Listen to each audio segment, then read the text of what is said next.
오늘도 뜨거운 이슈 시원하게 풀어보겠습니다. 킹스맨 김수민 평론가 나오셨습니다. 안녕하십니까? 네, 반갑습니다. 자, 국민의힘 강서구청장 보궐선거 패배 이후에 당 쇄신기구 출범을 예고했는데, 자, 어제 혁신위원장 발표가 됐습니다. 인요한 연세대학교 의대 교수인데요. 자, 어떤 인물입니까? 네, 인요한 교수는 전남 순천 출생으로 연세대학교를 졸업을 했고요. 1991년부터 신촌 세브란스 병원 국제진료센터장으로 근무를 해왔습니다. 네. 의료 지원을 위해서 29차례 방북한 경력도 있고 교육 및 의료 활동에 주로 봉사를 해왔었고요. 119 구급차의 모태가 된 한국형 구급차를 개발하기도 했었고 2012년에는 대한민국 1호 특별기화자가 되기도 했습니다. 자, 그 가족 이력이 뭐 화려합니다. 우리나라에서 선교사 유진배 그 분의 네. 중손자죠. 그렇습니다. 스코틀랜드계 미국인 선교사 유진벨은 1895년 한국으로 입국을 했고 4대째 현재 한국에서 살고 있는데 인 교수 할아버지인 윌리엄 린튼의 경우는 백범김구 선생의 주치의로 알려져 있고요. 네. 그리고 윌리엄 린튼의 삼남인 휴 린튼, 그러니까 인 교수의 아버지는 한국 전쟁 소식을 듣고 해군 장교로 복귀했던 인천 상륙 작전에 참전했던 그런 이력이 있습니다. 그리고 인 교수도 5.18 시민군의 통역을 맡는 이런 이력이 있기 때문에 대대로 깊이 한국 사회와 인연을 맺어온 그런 가문의 일원입니다. 자, 그나저나 혁신위원장 뭔가 정치력이 있어야 되지 않겠습니까? 혹시 정치하고도 인연이 있었을까요? 네, 김대중 전 대통령을 가장 존경하는 인물로 꼽는데 직접 치료를 하면서 동교동 자택을 드나들기도 했었고요. 그리고 2012년 박근혜 대통령 당선인 인수위원회에서 국민대통합위원회 부위원장을 지내기도 했었습니다. 예. 그러면서 최근에도 여러 정치에 관련한 인터뷰를 가졌는데요. 만약 정치를 하게 된다면 국민의힘에서 전라도 대통령을 만들고 싶다. 이렇게 밝힌 적도 있습니다. 자, 국민의힘에서는 인요한 위원장 당 쇄신의 적임자라고 평가를 하고 있습니다. 자, 어제 조원진 우리 공화당 대표는 어려운 상태다 이렇게 또 평가를 했었는데, 일단은 전곡을 찌르고 가감없이 쓴소리를 잘하는 것도 알려진 인물인데, 자, 그렇다면 국민의힘이 앞으로 좀 당을 위한 쓴소리 달게 받겠다 이런 마음가짐인 건가요? 네, 일단 혁신위원장 인선을 주도한 김기현 대표는요. 네. 정치개혁의 필요성에 깊이 공감하고 투철한 의지를 갖고 계신 만큼 우리 국민의힘을 보다 신뢰받는 정당으로 재탄생시키는 데 인 교수가 최적 역할을 할 것이다 라고 평가를 했습니다. 그리고 한편으로 대통령실과의 연관 가능성 이런 것들이 제기되기도 했는데요. 김가람 최고위원은 사전 교감은 없었다라고 하면서 실무자가 포함된 자리에서 브레인스토밍할 때 아이디어로 던져졌는데 그런 이제 얘기를 털어놓으면서 네. 그 배경, 인선의 배경과 맥락 이런 것들을 소개를 또 하기도 했습니다. 일단 김기현 대표는 혁신위에 전권을 부여하겠다 이렇게 했습니다. 자, 그렇다면 혁신위가 총선 공천 룰 등 이런 것들을 좀 손볼 권한까지 준 겁니까? 네, 김기현 대표의 설명에 따르면 혁신위는 그 위원회 구성, 활동 범위, 안건과 활동 기한 등 제반 사항에 대해 정권을 가지고 자율적 독립적 판단하게 될 것이다 라고 얘기를 했고, 전권이라는 단어에 방점이 찍히는 그런 모습이었는데요. 네. 다만 이걸 좀 상세하게 뜯어보면 활동 범위에 대해서 혁신위가 스스로 독립적으로 판단을 할 수 있는데, 그러면 예를 들어서 활동 범위에 총선 공천 룰은 이렇게 해야 된다라고 권고를 하는 이런 사항이 예. 포함될 수는 있겠죠. 하지만 그 룰대로 그대로 공천을 할 것인지 또 어떤 인물을 공천할 것인지 이 문제는 현재로서는 명확하게 보면 지도부에 달려있다 이렇게 봐야 될 것 같습니다. 박정아 국민의힘 대변인도 혁신과 인재 영입은 공천과 다소 구분돼야 맞지 않을까라고 했기 때문에 공천에서 전적으로 어떤 영향력을 행사한다. 현재로서는 불투명한 그런 상황입니다. 자, 그렇다면 자칫 최재형, 김은경 혁신위가 되는 거 아니냐 우려의 목소리도 있는 것 같아요. 네, 과거에 최재형 혁신위, 김은경 혁신위, 국민의힘과 민주당 양당에서 이 혁신위가 큰 권한을 발휘하지 못했다. 결과적으로는 족적을 남기지 못했다 이런 비판을 받기도 했었는데요. 인요한 혁신위도 마찬가지가 되는 거 아니냐라고 하는 그런 우려가 있습니다. 일단 구조적으로는 그럴 가능성도 분명히 있는데 결국 중요한 것은 혁신위 스스로가 얼마나 과감하게 활동을 할 것인지, 그리고 혁신위의 안에 대해서 지도부와 당원들이 그것을 받아들일지, 네. 이 여부가 결국 혁신위의 성패를 결정한다고 볼 수 있겠습니다. 예, 지켜보기로 하고요. 자, 10월 31일이 다가오고 있습니다. 헬로윈입니다.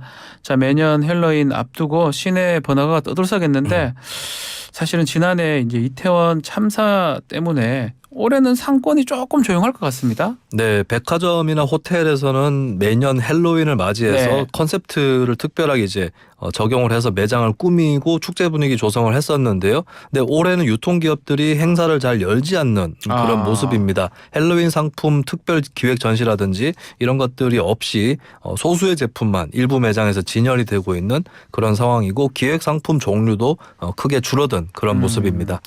자, 참사 1주기가 지금 다가오고 있습니다. 그렇지만 이태원 참사 희생자 또 유가족과 생존자들을 지원할 법 아직 법 사이에 지금 계류 중인 상황인데 네. 특별법이 통과가 안 된 거죠. 그렇습니다. 지난 18일에 일주기 기자회견을 열었던 유가족들도 네. 하루라도 빨리 이태원 특별법이 국회에서 여야 합의로 통과되기를 희망한다라고 밝혔습니다. 정부는 독립적 조사기구가 제대로 설립되고 그 운영과 활동에 부족함이 없도록 최대한 지원을 해야 된다라고 주장을 하기도 했고요. 이태원 특별법은 지난 6월 30일에 국회 본회의에서 신속 처리한 건 소위 패스트트랙으로 지정이 됐는데 네. 패스트트랙으로 지정이 된 특별법의 경우는 이제 상임위 180일 이내, 법사위 90일 이내, 본회의 60일 이내 이렇게 처리를 해야 되는 규정이 있습니다. 네. 근데 자칫하면 이제 최장 330일이 소요될 수 있는데 6월 30일에 지정이 됐기 때문에 내년 5월 25일쯤 혹은 조금 빨라질 수도 있겠습니다만 그때 본회의에 올라갈 것으로 보이거든요. 다 더하면 330일이라는 거잖아요. 그렇습니다. 근데 예. 5월 25일쯤이라고 했을 때는 내년입니다. 네. 총선 끝나고 그리고 국회 임기가 5월 31일이 기점이거든요. 그러면 21대 국회가 끝날 때쯤에 본회의에 상정될 것이다 라고 예측할 수 그때 있겠습니다. 통과가 돼야면 되지만 안 되면 폐기로 또 만료로 폐기가 되겠네요. 그렇습니다. 그럼 새로운 국회의 몫으로 넘어가게 됩니다. 자, 이번 헬로윈 기간 동안에 그래도 행사는 있을 것 같습니다. 자, 경찰 움직임도 좀 있습니까? 네, 일단 10월 27일부터 31일까지 나흘간이 헬로윈 축제 기간으로 꼽을 수 있겠는데요. 네. 일단은 뭐 예년과 같지는 않더라도 인파가 몰릴 것으로 예상되는 지역들이 있습니다. 대표적으로 서울 홍대 인근이라든지 강남 지역 이런 16군데의 경찰이 경력 1260명을 배치를 하기로 했고요. 여기에는 경찰관 기동대 10개 부대도 동원이 됩니다. 그리고 예를 들어서 홍대 입구역이라든지 이런 인파 집중 예상 구역에는 중요 범죄나 대테러 등의 예방 이런 것들도 필요하기 때문에 경찰 특공대도 일부 배치될 예정입니다. 자, 이태원이 이제 좀 그러니까 이게 대신에 홍대나 강남에 네. 이른바 풍선 효과가 나타날 수 있다. 이런 관측도 있고요. 또 이번 헬로윈은 좀 분위기가 다를 것이다. 전망도 있는 것 같습니다. 네, 풍선 효과라고 했을 때는 전체적인 수요가 유지되거나 혹은 확대되는 상황인데 특정 구역에 뭐 사람들이 기피를 한다든지 네. 이런 현상이 있을 때 다른 지역으로 쏠린다라고 하는 의미를 담고 있잖아요. 근데 올해는 한편으로는 헬로윈 분위기 자체가 이태원 참사 1주기도 있고 작년에 어떤 사건에 대해서 인파가 많은 곳이 위험하다. 이런 생각들이 있기 때문에 인원 자체가 전체적인 인원 자체가 줄어들어서 풍선 효과도 크지 않을 거다 이런 관측이 나오고 있습니다. 근데 다만 주의할 것은 명확하게 분명하게 예측할 수는 없기 때문에 인파가 너무 밀집되는 곳은 피하는 것이 좋겠고요. 그리고 당국도 안전을 확보하기 위해서 계속해서 노력해야 될 것으로 보입니다. 자, 이 내용도 한번 다뤄보겠습니다. 자, 미국 영화사 중에 유명한 파라마운트가 자체 OTT에서 제작한 이태원 참사를 다룬 해외 다큐멘터리 있다는데 이걸 국내에서는 좀 볼 수가 없다면서요. 네, 크러쉬라는 제목의 크러쉬. 2부작 예. 다큐멘터리고요. 미국에서 제작이 됐는데 여러 뭐 생존자의 인터뷰를 포함해서 영상 분량도 많고 컴퓨터 그래픽까지 촬영하고 이제 활용을 해서 예. 굉장히 생생하게 만든 그런 다큐멘터리가 있는데요. 국내에서는 티빙에서만 볼 수 있다고 합니다. 예. 그리고 OTT 계약을 이 파라마운트 측에서 CJ E&M과 체결을 했는데 일부 콘텐츠의 경우는 본편 영상은 물론이고 예고편도 한국에서는 볼 수 없다. 이런 점들이 지적이 되고 있는데 네. 이것이 혹시 정치적인 이유가 있는 게 아니냐 이런 의혹도 한편으로 나왔었는데 일단 확인된 바로는 파라마운트 플러스가 이 직간접적으로 서비스를 하는 국가 가운데서 미국에서만 방영이 되도록 했는데 이것이 이제 미국 쪽하고만 계약을 했기 때문에 현재로서는 그렇다라고 얘기를 하고 있고요. 그래서 이제 제작사가 해외 판권을 갖고 있으면 추가적인 계약을 통해서 국내 방영이 완전히 불가능한 것은 아니다라고 알려져 있는데 일단은 제작사 측의 입장 이것이 좀 분명하게 나타난다면 이제 국내에서도 볼 수 있는지 그 여부가 판가름이 날 것으로 보입니다. 네. 저 우리나라에서 못 본다는 게 참 놀라운데요. 우리나라를 다룬 다큐멘터리인데요. 자, 이태원 참사 유가족들이 윤석열 대통령을 추모식에 초청한 상황인데 참석을 하는 겁니까? 네, 지난 18일에 유가족협의회와 시민대책회의에서 29일에 열리는 1주기 시민추모대회에 윤 대통령을 정중하게 초청한다라고 네. 초청 의사를 밝혔습니다. 일단 윤석열 대통령 의 참석 여부는 굉장히 불투명한데 현재 고민하고 있는 것은 국민의힘 지도부거든요. 국민의힘 지도부가 고민이 되는 부분은 과도한 정치 쟁점화를 그동안 경계해왔던 측면이 있고 그리고 참사특별법의 반대 입장이 완고한 편입니다. 네. 그러니까 이 법이 어떤 그 특별조사위원회에 무소불위의 권한을 준다. 또 세월호 특별법처럼 세금 낭비가 될 수 있다. 이런 이유로 반대를 해왔기 때문에 그런 입장에 비춰서 좀 참석하기에 곤란하다라고 하는 그런 기류가 없지 않고요. 다만 지도부 가운데선 유이동 정책위의장이 최근에 추모 행사에 참석하겠다. 이런 의사를 밝힌 바는 있습니다. 자, 다음은 후쿠시마 원전 이야기입니다. 오염수 2차 방류 어제 완료가 됐습니다. 네, 올해는 탱크 40기의 분량에 해당하는 31,200톤을 4번에 나눠서 방출한다는 것이 도쿄전력의 계획인데요. 네. 일단은 이제 2차 방류가 시작이 이제 지난 10월 5일부터 시작이 돼서 어제 10월 23일 낮 12시 8분에 계획대로 방출이 완료가 됐습니다. 그동안에 이제 탱크에서 오염수를 이송하는 펌프 필터에 녹으로 보이는 것이 부착이 돼서 일시적으로 펌프 압력이 저하된 적은 있는데 필터 청소 이후에는 압력이 원래대로 돌아와서 그 사이에 방출 작업에 큰 영향은 없었던 것으로 보입니다. 자, 하지만 지난 21일에 오염수 방류구 인근에서 리터당 20베크럴이 넘는 삼중수소가 검출됐다고 합니다. 이게 방류 시작 이래 최대치라고 하던데 위험한 거 아닙니까? 네, 지난 10월 16일에 16베크럴 이제 삼중수소가 리터당 삼중수소 농도가 나타난 적이 있는데요. 근데 10월 22일에 방류구로부터 200m쯤 떨어져 있는 지점에서 바닷물을 채취해 분석한 결과 리터당 22베크럴의 삼중수소 농도가 나타난 적이 있습니다. 네. 여기에 대해서 도쿄전력 측이 설명하기로는 해당 해역의 해류 흐름이 주기적으로 바뀔 수 있어서 수차 변동이 일어날 수 있다라고 설명을 했는데 그러니까 원래 있던 물에 들어가 있는 삼중수소라기보다는 흘려보낸 물이 이제 해류 흐름에 따라서 삼중수소가 좀 높아진 그런 현상이다라고 설명을 했고요. 그리고 이상치 판단 기준인 리터당 700베크럴에는 크게 못 미쳐서 안전성에는 문제가 없다라는 입장을 피력했습니다. 네. 자, 다음은 배우 이선균 씨 마약 관련된 소식입니다. 자, 어제 마약 투약 의혹으로 이선균 씨가 형사 입건이 됐는데 피해자 신분으로 이제 전환이 됐다라는 겁니다. 조만간 소환 일정도 나올 것 같아요. 네, 배우 이선균 씨 등 8명은 올해 서울 강남 유흥업소 또는 주거지 등지에서 여러 차례 마약을 투약한 혐의를 받고 있는데요. 일단 이제 경찰이 지난달 강남 유흥업소에서 마약 유통이 된다는 첩보를 입수를 하고 그 진위를 확인하는 과정에서 이선균 씨 관련한 내용도 입수를 했었습니다.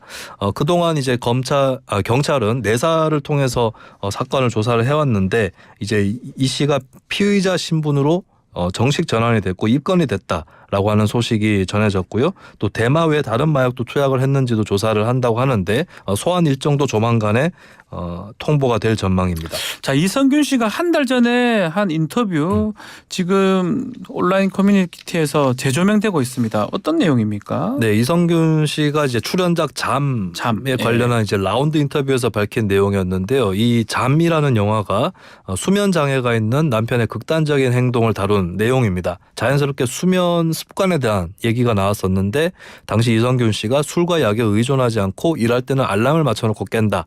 오히려 아내인 전혜진 씨가 예민해서 나 때문에 잠을 못 잔다고 할 정도라고 밝혔던 그 대목이 다시 눈길을 끌고 있습니다. 자, 또 하나 논란이 되고 있는 게 아내 전혜진 씨 150억대 빌딩을 1년 만에 매각했던 걸 두고 뭔가 마약 이런 사실을 좀 숨기려고 했던 거 아니냐 이런 얘기가 있는데 이성균 씨 측 입장은 어떻습니까? 네, 전혜진 씨가 건물을 매입할 때 140억 원 정도의 가격이었었는데요. 그러면은 150억 원에 팔았다라고 했을 때는 시세 차익이 10억 원 정도로 보입니다. 근데 매입 시의 취득세라든지 매각 시 법인세 등을 고려하면은 오히려 마이너스 수익률이다. 그렇기 때문에 이렇게 빨리 급하게 팔아야 될 이유가 있었을까? 혹시 어떤 뭐 마약 투약을 빌미로 해서 이성균 씨가 협박을 당하고 있었는데 그런 것들을 대비해 가지고 현금화해 둔 거 아니냐 이런 추측이 제기됐거든요. 네. 근데 여기에 대해서 이성균 씨 변호인 측은 배우자인 전혜진 씨 관련한 기사는 엉뚱한 내용이다. 건물 매각과 이번 사건은 전혀 관련이 없다라고 주장했습니다.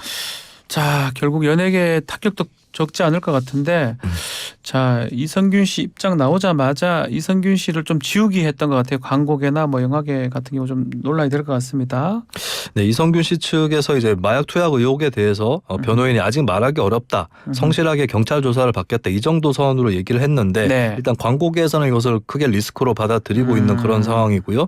이성균 씨가 출연한 광고들이 이제 점점 사라지고 있고 이제 배우자인 전혜진 씨를 내세운 광고 같은 경우도 사라지고 있는 그런 상황입니다. 그리고 이성균 씨가 촬영을 마쳤거나 촬영 중인 것으로 알려진 작품이 현재까지 총 3개인데요. 네. 그중에 드라마 노웨이 아웃 같은 경우는 이성균 씨가 하차를 하기로 했고 나머지 2작품은 촬영을 모두 마친 상태인데 앞서서 유아인 씨 사례에서 볼 수 있듯이 이런 영화나 드라마도 사장될 가능성이 상당히 높다라고 하는 그런 관측이 나오고 있습니다.